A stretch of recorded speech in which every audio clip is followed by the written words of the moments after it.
Hi everyone, Kim Flynn here with Retreat Works. I want to talk about what to do when you have last minute cancellations. So first of all, when you're a retreat leader, you have to have a cancellation policy.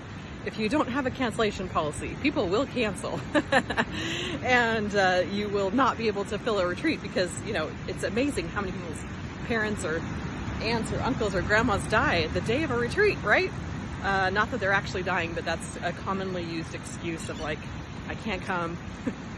I want to be able to get my money out, so I'm going to think of the most inventive excuse I can. So, and I'm sure some people's grandmas die, but man, it just seems like it happens a lot on retreat day. So, or the 2 weeks before, 2 weeks before.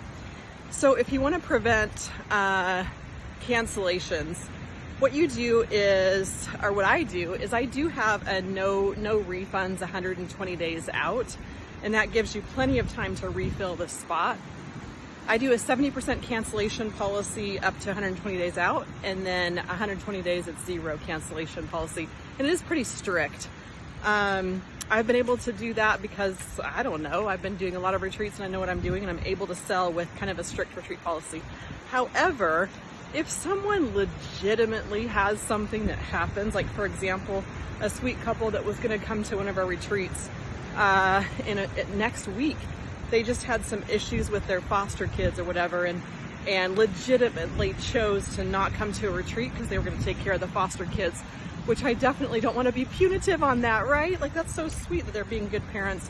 So what I did is just said, hey, consolation prize, why don't you come to this next retreat that we're having? It's a different topic, but you can still come to the retreat. And so that's a good idea if you run multiple retreats a year. If you run one a year, you could do, like, again, for legitimate cancellations, right? Not just made up stories, but legitimate situations. You could also do like, come to my next retreat at a discount or something like that. So that is what to do when you have last minute retreat cancellations.